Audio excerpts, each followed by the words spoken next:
When you're the parent of a child going through an autism assessment, it can be anything from mildly challenging up to incredibly stressful. Now, when your child happens to be that little bit older, maybe they're a teenager, going through this same process can be even more challenging. And I know this firsthand because our eldest was a teenager when he was assessed for autism. And this experience compared to when our little three were assessed and they were age 5 and under was completely different. Today, I'm going to be sharing with you a very raw and honest chat that I had with my oldest baby, who has since filming this video actually turned 21 and graduated university with a 2-1. So I'm incredibly proud of that. That's just a little aside. I just kind of want to get it in there, that proud mummy moment. But it really has been such a journey. I feel we've come such a long way since the assessment, which we are talking about with Dylan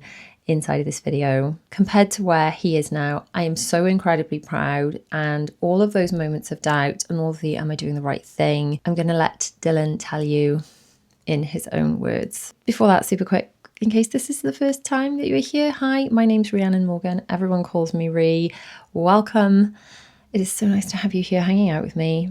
I am the mum of 4 amazing, tiny, 2 of them are not so tiny, they're taller than me, but they're still my tiny humans, all of which have been through the autism diagnosis process and been diagnosed. I've since been diagnosed myself with ADHD. So if you're a neurospicy family like ours, hello, welcome to the gang. Just before we dive into the chat, if you are a parent of a child going through the autism assessment process, the diagnosis process, and you're wondering where to turn, I have got something for you. If you go to mummyof4.com/100ASD, you can grab my printable guide that will take you through 100 different signs of autism. It is not a medical document, just got to be a little disclaimer here on the internet. I'm not a doctor, but I am a mum of children that have been through this a number of times. And I know that this is the resource I wish I'd had, I wish someone had given me, because there are so many signs that you don't even know to look out for. And maybe it's something your child does and it's not something you ever would have thought to mention. So head to that link. I will pop it down below, put your email address in the box, and I will send that straight to you. Now, without further ado, I'm going to hand you over to Rhi on another day and my wonderful Dylan for this very raw and honest chat. And this is my biggest baby, who you can't tell sitting down, but is nearly a foot taller than me. But yeah, it's still my baby. Would you care to introduce yourself to the good people of the interwebs? Hello, I'm Dylan. For the people that are listening, just on the audio version, he's waving as well. And there is an audio and video version of this. Yeah, hello, I'm waving. Hello. Well, I was waving. Anyway, thank you for agreeing to come and have a chat today. I just felt I needed to have some real talk with Rhi. Don't make fun of me. It was. You didn't know the name of my podcast. It's a good name. It was, well, to be honest, it was a done is better than best. It was a case of if I don't think of a good name now, I could spend ages procrastinating starting it. So it's like, do you know what, that'll do. That will do. Anyway, I wanted to have this chat to hopefully shed some light on your perspective from the autism assessment side, because I do feel it was a totally different experience from when the other 3 were assessed. So perhaps we could start at the very good beginning, a very good place to start, as Maria from Sound of Music says. When you were very small, my perspective, having come from a family of just daughters, so I only had sisters, you used to do things that I thought were really random at the time. And my perspective as a mum of just one boy was like, wow, I didn't understand boys. I never had boys before. That whole men are from Mars, women from Venus thing must be so true. And wow, yeah, that was my perspective. Like, I adore you, but I don't understand you. That was kind of like, you did like the random things you would do. I just was like, oh, so that's boys then. Would you say you noticed anything back then, or perhaps now looking back, like any autism traits that kind of stuck out? It depends how young you want to go. I'm not sure. Interaction with other people and, social situations and school and things.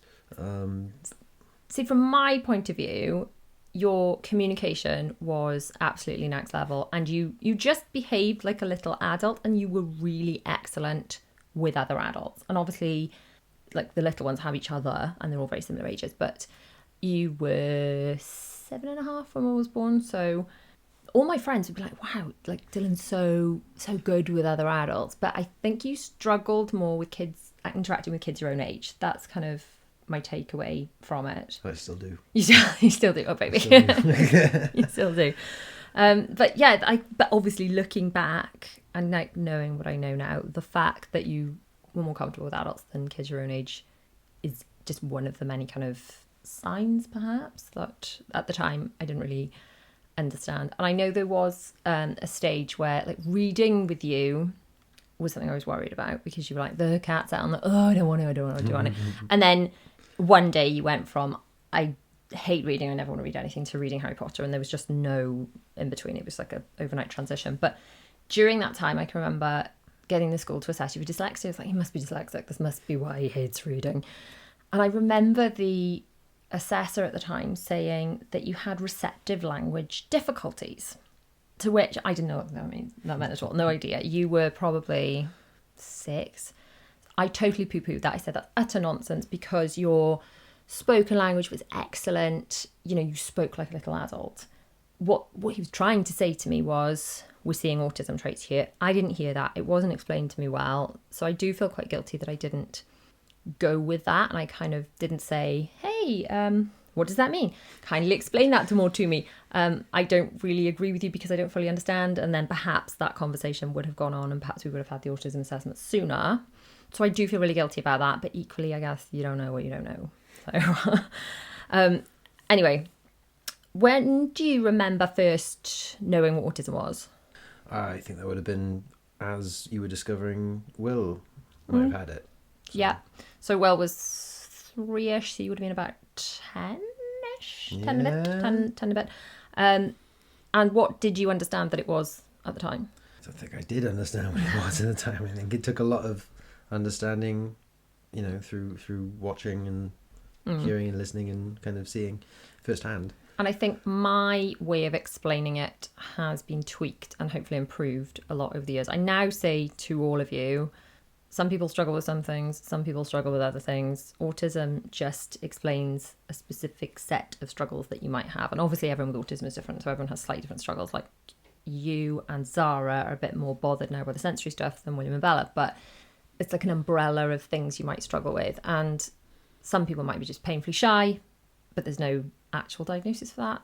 And some people are bad at maths, and some people, it's just everyone's slightly different, and this is your particular set of struggle. That's how I explain it to them now. Would you say that's just a way of describing really describing how your brain works? On to a bit of a tough bit now. When there were perhaps signs that you may have had autism, and I actually thought you had ADHD, not autism, and I was in talks with the school, and the school were quite adamant it was not ADHD. They didn't see any signs of ADHD, which actually we'll get to, but we know more about that now.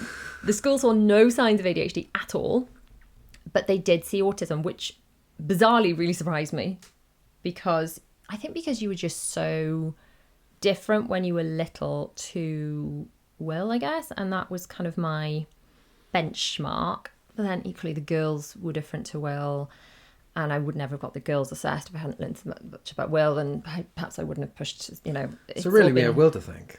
Well, just for educating me. Yeah, basically. If he had, because I think when we look back at you all as toddlers, he was, although I wouldn't say that's necessarily the case now, if I think of Will as a 3-year-old, he was the most obvious with exhibiting signs at that age, whereas the rest of you, I think if I hadn't had Will, I never, just wouldn't have even crossed my mind. Obviously now he's absolutely nothing like that at all, and I just think he's a poster child for early intervention. He's absolutely thriving, but he definitely had the most challenges at that younger age, which I think he'll agree with. So how did you feel? And this is perhaps, you know, please do keep watching to the end, because I think this episode is going to be full of ups and downs, and it's not all bad. I think if we get spoiler alert, I don't think it's all bad, but I think we're going to go through a bit of a sticky bit in here. How did you feel as a teenager, saying that you potentially may have autism and not ADHD at the time, And what were your thoughts on that at the time? Do you remember? Well, to put it very simply, I wasn't awfully happy about it. No. Well, mostly because I think I knew deep down it might have been right. Right. Because looking back, I did used to struggle quite a lot with communicating and understanding. Although I came across as if I maybe knew what I was talking about. I think a lot of the time I was just kind of reciting what I'd heard and kind of acting on Scripted speech. very much. Whereas there'd be conversations or whatever, and I'd really struggle to understand where they're going or what they mean, or how I can appear in certain ways and emotion wise, and see, I'm struggling with communicating now.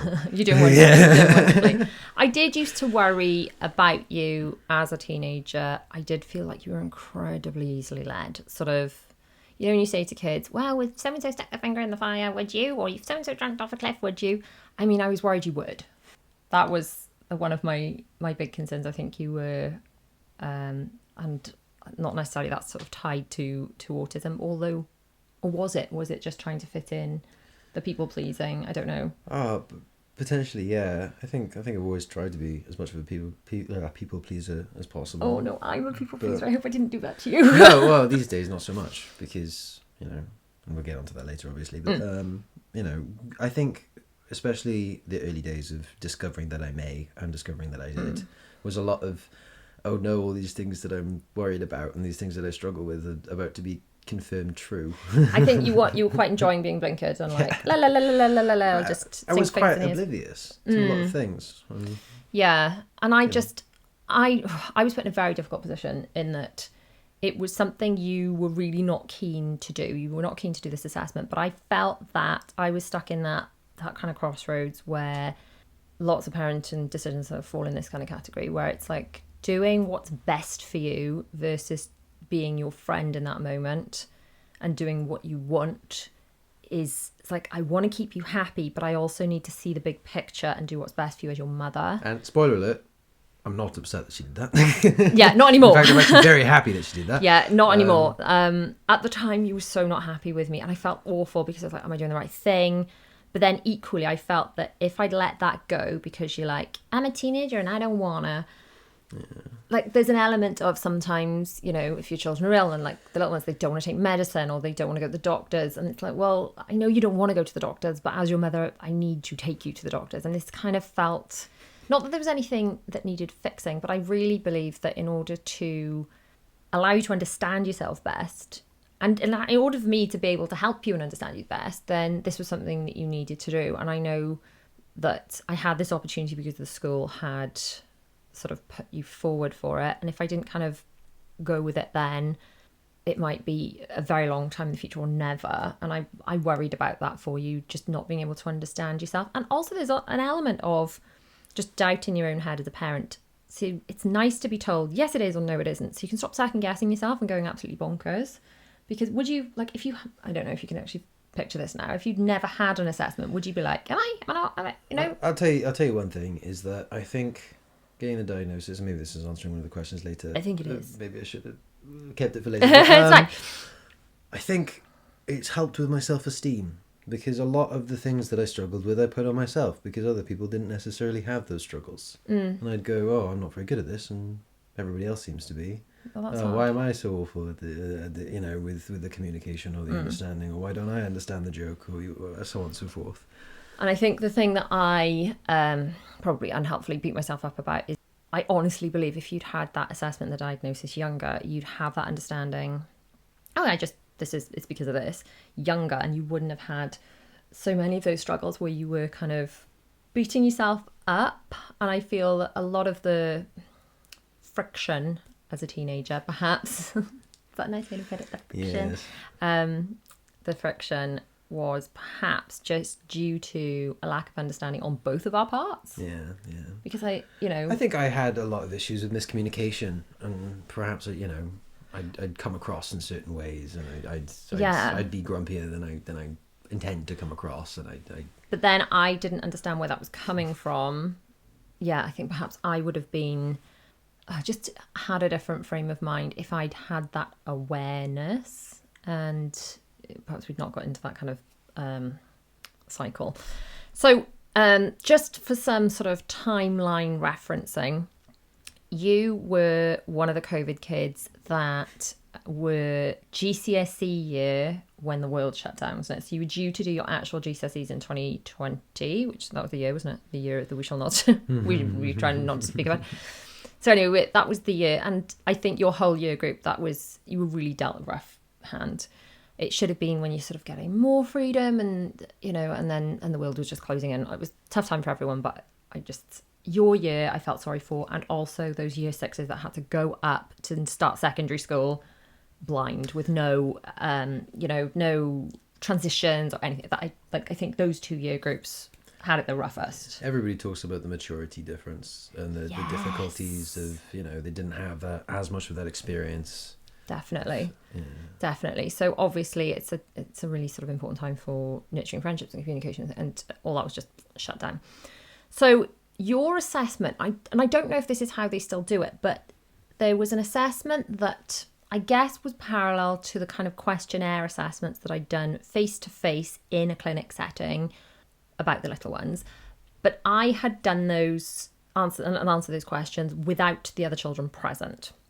Now, the biggest difference of the whole kind of assessment thing is where we live, at least at the time of these assessments, I don't even know if it's changed now, but any children under 5 were falling under the health visitor. They went from the health visitor through the NHS and through that system. Any children picked up over age 5 were going through the school system. And I guess if you're over 18, then you go back through the NHS because there is no school system, I'm assuming. We can only assume. But the school system was like a longer waiting list, far more clunky. Although bizarrely, the lady that ultimately did your final assessment, your ADOS, also did one of the girls' assessments. So even though they're 2 different systems, some of the same players, the same doctors, are involved in both. So that assessment that we had online, the questionnaire, the kind of the interview-based one, I'm probably going to say was the roughest.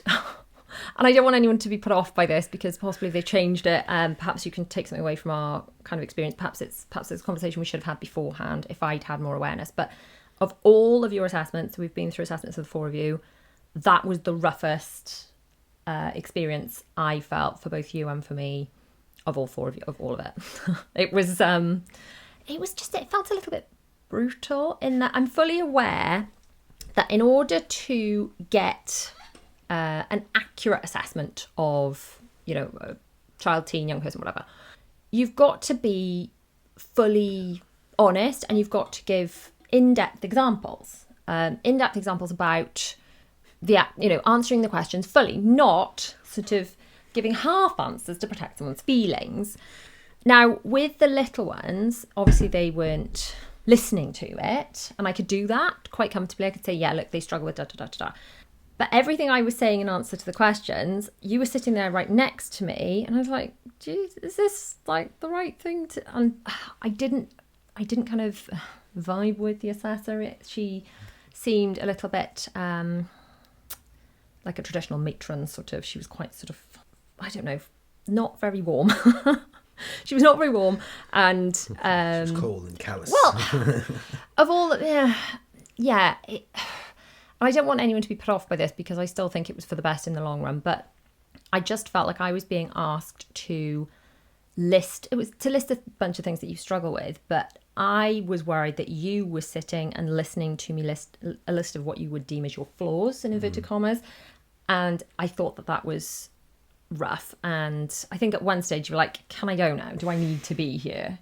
And I think they did excuse you, but I think I would have liked to see some questions that were asked to you while I was there, cool, like whatever, but I don't know why you had to be there. And it's very awkward because it's like you're of an age where you were entitled to be there, but I think you should have had the option to opt out sooner. Would you agree with that? Yeah, probably should have been mentioned to me, especially as someone who was being tested to see if they've got autism. Yeah, I know. You might have autism, so you can sit down and listen to all these things that's going to stress you out, or you can leave. Is probably the thing I should have been told. Yeah, so I don't know if that's a system thing or the way it was dealt with us, or whether it was because it was a COVID thing, because it was done through some funny portal thing we had to log into, which is in itself quite impersonal and yucky. And then, of course, there was the actual ADOS, which I have talked about in other videos, the ADOS assessment, which is the sort of the in-person way of formally diagnosing autism. So all the other sort of assessments lead up to that and feed into it and give information, but it's that ADOS assessment that ultimately gives the outcome.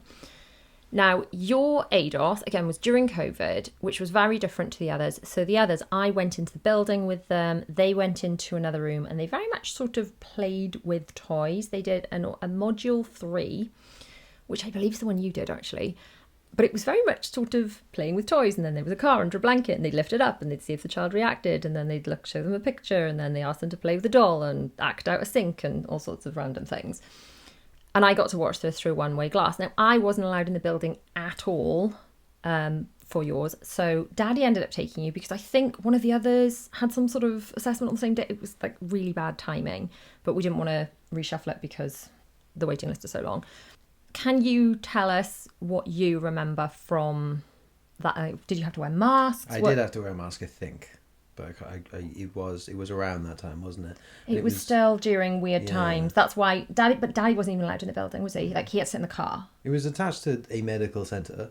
Yeah. So I imagine it would have been. I remember I went in and it was different to what you've described with the others. It was kind of showing me pictures and books and things. And can you describe this? And kind of looking into kind of...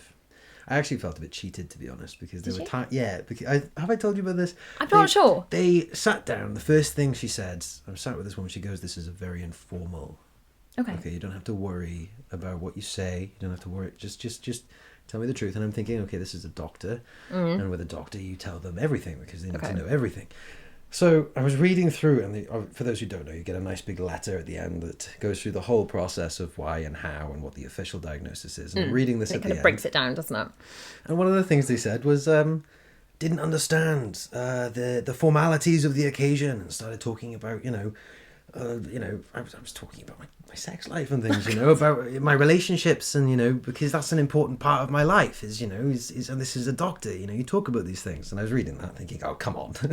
Right. but so maybe I've misunderstood that, So actually, I mean, I think that people in that profession start assessing you as soon as they see you.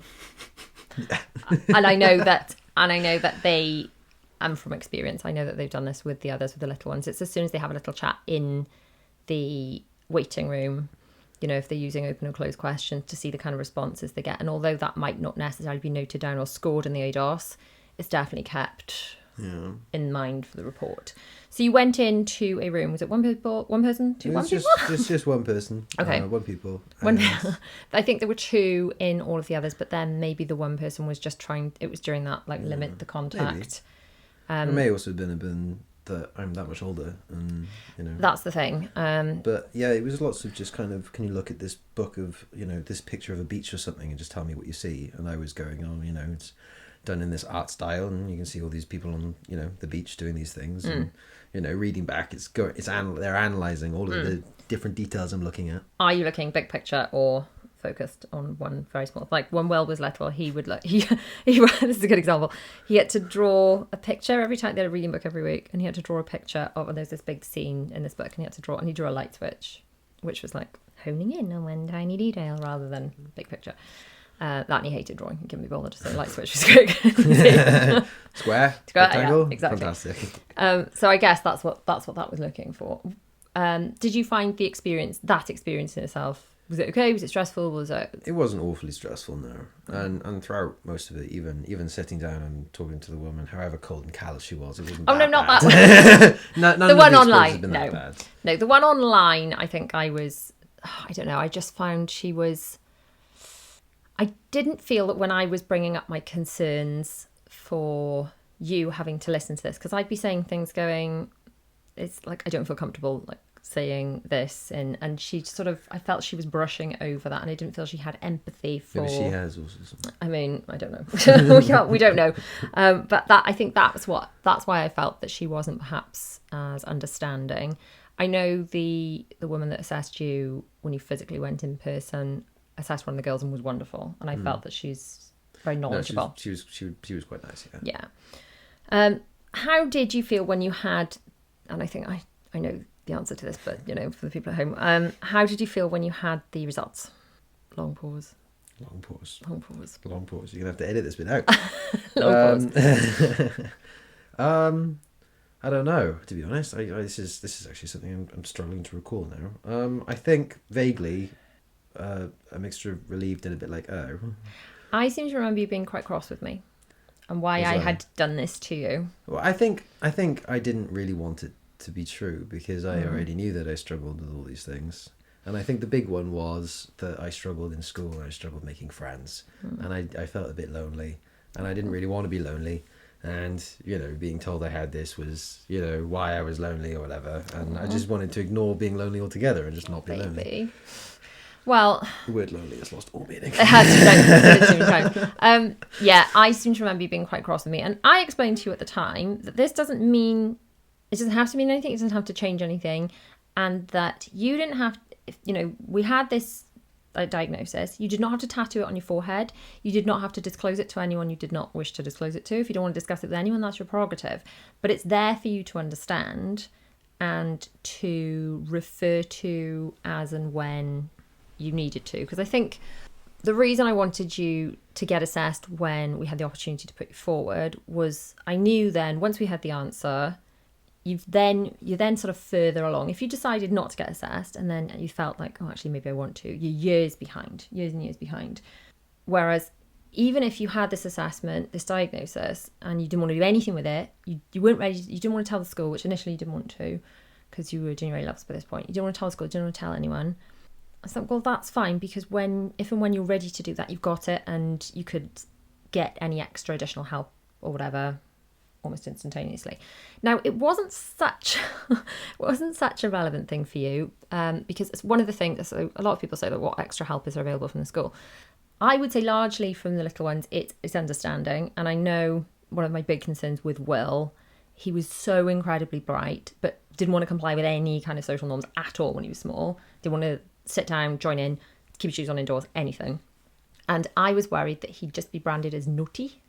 And I think the concern with undiagnosed kids with autism is they might be told off for doing things just because they are overwhelmed and overstimulated, and perhaps having that understanding from the teachers that actually they're not being naughty or being defiant. It's just, I'm struggling with this, and to have that understanding to go, hey miss, I need to do that thing where I just go chill for 5 minutes and just go and decompress and then I can come back, and having that understanding.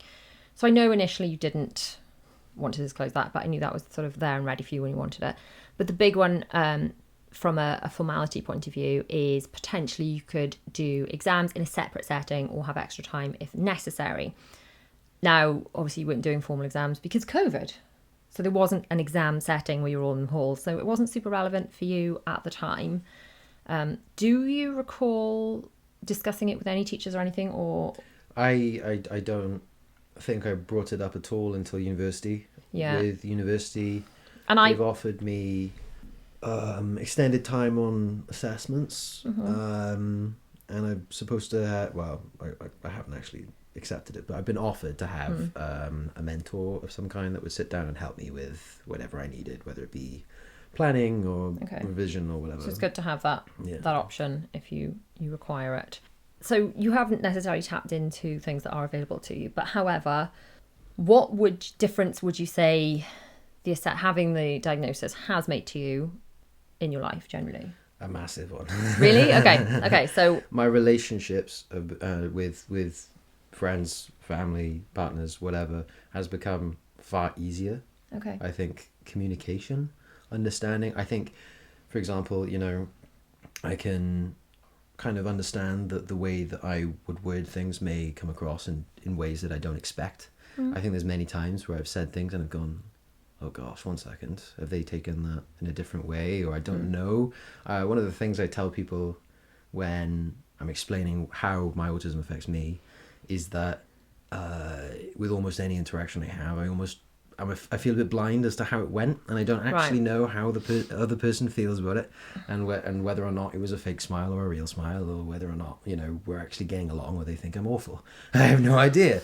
And obviously other people are quite able to control all these things and communicate these. That's the Read other them. thing. Yeah, that's the other thing is I don't pick up on all the signals potentially, and I'm thinking, oh gosh, am I missing all this?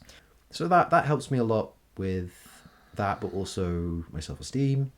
And I'm realizing more and more I struggle with sensory things, and now I've got these loop earplug things I can put in my ears. That's so If good. I'm getting a bit of it's a bit too loud, it's a bit too Can I just make an observation? That when you lived at home full time, that stuff didn't seem to bother you. I felt like you'd just been brought up in a den for so many years. and just kept adding children and adding noise.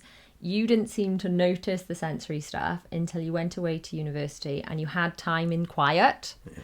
And then you came back and you were like, oh, so every time you come home now, I can see you a bit like, oh, a bit like too many people are talking at once and I don't, but you didn't used to sort of feel that. You didn't seem to be bothered by it, but I think you were just so used to it.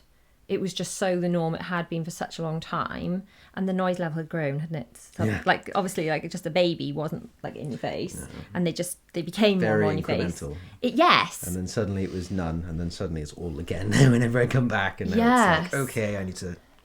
And I kind of noticed that with Zara. So the middle two always went to soft play and all that kind of stuff, and had been going. We'd been taking you and Will was baby, and there hadn't been a break in it. Whereas then COVID, I felt, was that break. And then Zara, I can remember we went to the Legoland Discovery Centre, which had that kind of the soft play noise. We all know what that is, just the kind of indoor din. And I can remember her being really overstimulated by it and thinking, wow, that isn't something that you lot had struggled with. But I guess you lot had always been in that setting. I don't know, it's just funny, like even now, how you all have slightly different struggles. So Will could do scare mazes in Alton Towers. I remember talking to him in the queue, going into one of the scare mazes, going, wow, like this just doesn't bother you. And they were terrifying. They were really sensory, really creepy, people grabbing you and touching you and the noises and the smells. I said, but Will, if if we're running late to get into a theme park, he replied, the world is ending. So he's very self-aware that like if things are not running to schedule, if his routine's disrupted, he doesn't like it. But the sensory stuff doesn't seem to bother him like it bothers the girls. Well, there's a big one for me as well, and is kind of dealing with my anxiety around different subjects. Like I really struggle if I'm going to meet someone I don't know, or if I'm going to a place I don't know what it looks like. And I usually spend the walk there going, oh my gosh, what's it going to look like? Who's going to be there? What will the expectations be? What will the social norms be? But then, what will, and now I know to go, okay, relax. Okay. Calm down. It's going to be okay. But then previously, I probably would have done it for Will, but then you all would have benefited from it. If we were going somewhere, I would have shown you so many videos about the place. And like you lot don't do brilliantly with surprises. And even like all of, not so much you, but the three little ones adore Disney, like adore. But I could never just spring, we're going to Disney today. I've even said to them, how would you feel if I said we're going to Disney today? They'd be like, well, please don't do that. Please don't do that. They love Disney. I know. They love Disney, but they love having a surprise. Surprise, we're going in a few weeks' time and we can plan it. Like, do you remember we did the first cruise? We did the reveal. Mm-hmm. And the reveal was, hey, we're going on a Disney cruise. I'd shown them what a Disney cruise was beforehand. The reveal was about 3 or 4 months before we went. I was like, yay, we're going on a Disney cruise. And we did that thing where we like followed the string through the house. And they were so excited. But I think if we're like, we're leaving now, they would be like, nope. I think what I'm getting back to in a very convoluted way is that before you went to university, if we were going somewhere new, I kind of would have done that, preparing you for it a little bit more. Oh yeah, certainly going to university has taught me a lot about myself. And I think part of why I'm so glad I had the diagnosis was being able to go to uni and go, okay, I'm realizing all these things about myself, but I already know why. Yeah. Rather than going, oh my gosh, I have all these struggles and oh my, I would have been really spun out, I think, otherwise. You called me shortly after, I think, like you'd started uni, a couple of weeks after maybe, and you'd reread your autism assessment report. Okay. And you'd said, wow, I know that I thought this when I had it, but I hadn't. I think at the time you said you hadn't really read it. You'd kind of looked at it and gone, I don't want to read this, and you weren't interested. And I think you'd sat and really read it, and your reaction was, wow, it's so accurate, but they missed stuff. I was quite upset the first time reading it because, again, it was a bit like reading out all my flaws. But, you can't receive help or work on your own flaws until you know what they are. Yeah, and they're not... I don't They're know, not flaws, they're struggles. struggles. And I Yeah. think this is why, like, everyone is going to struggle in life with something. Everyone.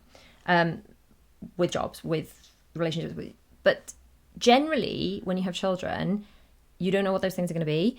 So you're blind to it, and that ignorance is bliss. When your child has a diagnosis of something, you're given a list of those things they're going to struggle with. And as your mother, I just want to wrap you up in cotton wool, and I don't want anyone to be mean to you ever. And I want your life to be perfect and for you to never struggle with anything ever. So even for me as your mother, to be given a list of things that I know you're going to struggle with, at the time, I think that's why lots of parents have that kind of not grieving, it's the wrong word, but difficulty in accepting period. It's been such a fight to get there. And then I can remember Daddy saying to me after, I don't remember, it was probably all of you, why are you crying? I thought this is what you wanted. It's like, well, it's not what I wanted. I wanted an answer. I wanted to get this far. And there were so many times, so many hurdles that, you know, we may not have got this far. But I think I'm still allowed to have feelings. Well, it hasn't solved anything. I still get really squeamish if I touch velvet, or get overstimulated in public, or, you know, get really upset about things I don't need to. But you know why But that I know is. why, and I know how to deal with it. That's the big thing as well. Is the fact that I know where to go, and I know what to Google, and I know what to look into, and I know what the exercises are, and the thought processes I need to go through to calm myself down. Yeah. So now I can go, okay, I'm worried about this, and calm myself down.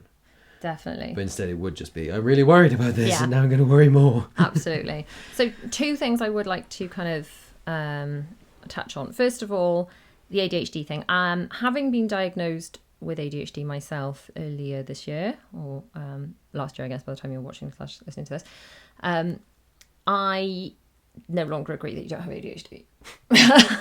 I think I may be with you on that one. And you've got friends with ADHD that, and you said this before me, actually, didn't you, before I was diagnosed? One of my best mates' mother pretty much diagnoses people with ADHD, and I'd been over her house a bunch, and she'd gone, yes, it's almost definitely. And their whole family. Their whole family, yeah. So obviously you haven't had a formal assessment for that. And there is an argument to be like, oh, well, if you've got an assessment for one thing, why do you need the other? You can still access help. But I personally actually think it's really important to understand your own mind. So that might be something worth looking at / pursuing. There may be, you know, medication I can take to help me focus more. Yeah, and that is the difference between autism and ADHD. There is actual medication you can take for ADHD and not for autism. It's just, I mean, strategies for both, but, you know, there is an option of that. And again, even if you don't necessarily want medication, because I was really, like, I did not want medication when I went for my autism ADHD assessment.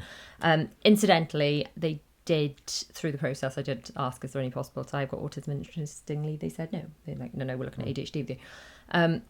But, and in fact, it was only the school that wouldn't refer to you. You've not seen anyone about ADHD. It's just the school that wouldn't even start the process with you with ADHD, wasn't it? So perhaps I should have pushed harder for that. Again, beat myself up about things I didn't do. So there is that kind of factor, and that's probably worth looking at. But I think the biggest thing for me, the biggest difference I've noticed for me with you is your level of self-awareness has been just impressive, and how well you've coped with, you know, managing in uni, but just understanding interactions and being able to be aware and analyze them, and the way that you talk about yourself is just, it makes me really proud to. It really does. And the way you explain things to Daddy when he just I empathize with my father a lot, because my father seems to struggle with a lot of things I struggle with. The difference is he isn't diagnosed, and he obviously hasn't quite got the I was raised on the Chimp Paradox, you know. Yeah. I was raised on, if you're worried or sad about things, there are solutions to this, and here they are. Well, yeah, I mean, I think it's a bit more, that's a very simplistic way of putting it, but basically, that for those of you who don't know, the Chimp Paradox, it's a good way of explaining how your brain has got the parts of your brain that are conscious and logical and up to date and modern, and there's the part of your brain that is not evolved, but it's just there for your safety and survival. And when something happens, like a good example is talking on stage, or someone being mean to you in an office setting, and you get all like hot and sweaty, and you think, and that's your subconscious brain going, hey, if people don't like you, you'll get thrown out of the tribe, and you'll get eaten by lions in the jungle, and it's danger. But we're not in the jungle. We're not in the jungle, and there's no actual real danger. So then we can go, hang on, there's no actual danger. You know, what's the worst that can happen? I speak on stage, I fumble my words. Someone is mean to me in the office, I'm not going to die. You know, so. Yeah, that's all that is. But no, how you kind of managed to explain things to Daddy is impressive. Because I think you can empathise with his struggles more. It's very easy to identify. I can look at my father and kind of really quite understand a lot of what he's talking about, what he's thinking about, kind of vaguely in different directions. I think it's one of those things of, I recognise what you're struggling with because I've struggled with it, and my solution is this. Well, Christmas Day. Okay, so Christmas Day. I had been organising Christmas Day since September, and for some reason on Christmas Day, after everyone opened their presents, I kind of went, oh my goodness, like I felt so tired. So I had a lovely time, but I was just tired all day. So when the children had gone to bed, you and Daddy were still up, I said, do you know what? I am so tired. I'm going to put myself to bed. I'm really sorry. You know, I don't want to disappoint anyone, but ultimately I need to go to bed. What did he say? Bye then. Something like that, yeah. So I was like, yeah, but this is, so his reaction was blunt and almost offended, wasn't it? I think his reaction came across as blunt and almost offended. I think his reaction was supposed to be playful, because no, seriously, was it? No, I'll tell you. No, I think that perhaps this is the thing I should have talked to you about before then. Right. A big thing in the autism community, as someone part of the autism community, is blunt humour. And as you are very well aware, that is definitely my father's humour. It's very straight to the point and serious. And he will say it with a serious, straight face, because why would you say, you know, the joke's not as funny if you're laughing whilst you say it, you know? So I think he doesn't mean to say that. And I think he couldn't see that I'm sitting there going, I feel really guilty. I'm so sorry. I don't want to let anyone else down. He couldn't read that in me. So I said, look, I'll show you. Yeah. And I turned to my mother and I said, oh, Mum, it's okay. You've done a fantastic job.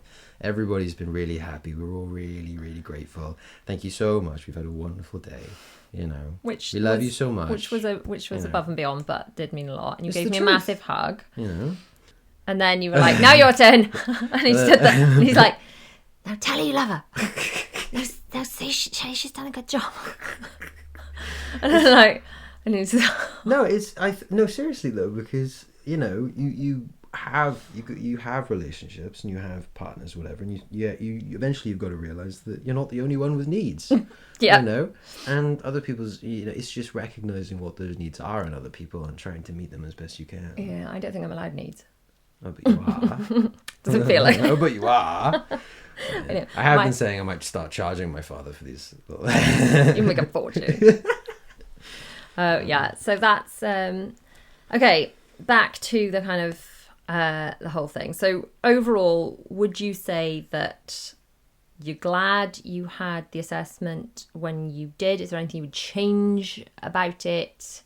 I only wish that I had prior to the conversation with this woman, done more research, to be honest, because. But that should have been my job. I should have. Well, no, I think I went in going, I know what autism is. You know, Will's been around since I was 7 years old. You know, and I kind of went into it and just answered all the questions and did the things. But like you say, after that, I'd read the diagnosis and thought, well, and which was quite some time after that incident. Quite some time. 2020 hindsight, having done a lot more research and learned a lot more about it, and gone, oh, I really wish I'd said more. I think you were like, la, is this over yet? You didn't want to say more. You wanted to just get out of there. Because my diagnosis officially says you have autism, and then it lists a bunch of the struggles I don't have. Which, incidentally, they don't do with ADHD. With an ADHD assessment, you've got to fight to get any form of piece of paper. I literally left the ADHD assessment going, did I just make that up? Oh, no, am I mad? Can you give me something to prove I'm not mad, please? It's weighty, the autism diagnosis, comparatively. It's a big envelope with pages and pages. But at least that gives you, like, you can instruct, good. Detail of how you can help yourself in your life. Whereas the ADHD one was not like that at all, which was really quite different. So I think my only regret is not doing it sooner. I honestly believe that early intervention, and I'm aware that beating myself up for this is not helpful. So if you are in a similar position to me and you're thinking now, should you get your child assessed? Today is better than tomorrow, and the next day, don't try not to do what I'm doing, which is beat yourself up for not doing it sooner. Just do it as soon as you possibly can. But the earlier the intervention, I think your life would have been easier if you'd had that understanding, and if I'd had that understanding for you a lot sooner. So what would be your words to any parents or teenagers or young adults considering, if someone's pointed out maybe you need an assessment, and they're considering their options, what would be your words to them? Learn about it before you do anything else, because I think with or without a diagnosis, understanding what it is and what the struggles might be, and understanding what you do and don't identify with, is going to massively help you either way. I think getting a diagnosis is a very, very good idea. And for those wondering what the diagnosis looks like, it is a booklet. It's a case study on you, on what they've figured out about you, how they figured it out about you, and what their conclusions they've drawn from that are, and what your struggles are. But my personal opinion on this is actually any information we get about ourselves is like a cheat sheet. So like, if you can find out there's tests you can do which type of learner you are. So if some people learn better by reading or by writing or by listening or by speaking, then that's like hacking your own body. It's hacking your own productivity. And I actually think that's helpful, not just in an autism sense, but in anything at all that we can learn about ourselves, like love languages, all of it. The more we can learn about ourselves, the easier our lives are going to be.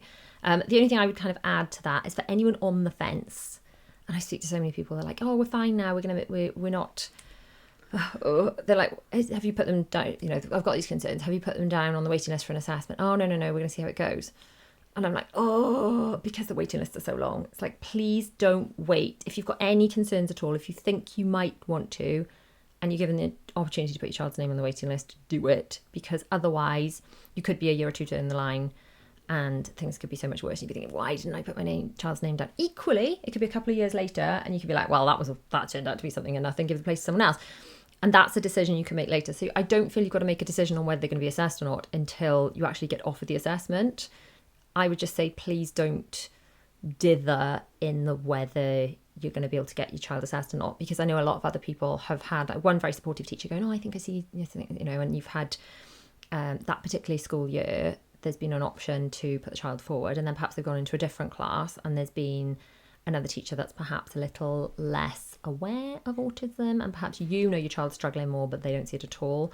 And then if you haven't got that support, and it just perhaps would have been better to get, I just don't dither. Just that would be my, I don't know what your thoughts are on that. No, exactly that. Yeah, I think don't fall into this belief that it's not going to achieve anything, because I was very much in that belief and I was very much proven wrong.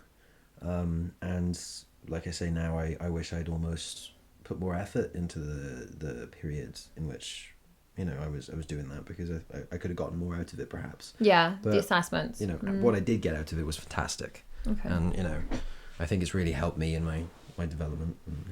Oh baby. No. Well, I'm just thrilled that you are not cross with me anymore, and that I feel like because it was a very difficult thing at the time, because you were very resistant to it, and I was just like, oh, what do I do versus keeping you happy in the moment today.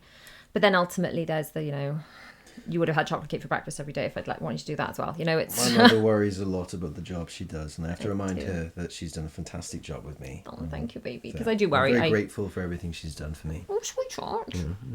Yeah. Well, I don't. I'm going to cry, so stop. Come on. No, I am. I'm very grateful. Just a quick cry break. No, I'm very. This has been nice to talk about. Actually, I think it was quite an experience back then, and I'm glad. I think this chat has confirmed what I already thought, that now you actually are glad, and I'm glad you're glad that we can just, the more we can learn about ourselves, then the easier things can be. To learn more about our family's autism journey, including the assessment and diagnosis process, click on the playlist on screen now. There are loads of videos there that will help you through that. Join me inside the Organised Life Club for the support that you need for your neurospicy family. And don't forget to grab that free 100 Signs of ASD printable by using the link down in the description. I'll see you guys soon. Bye. Bye.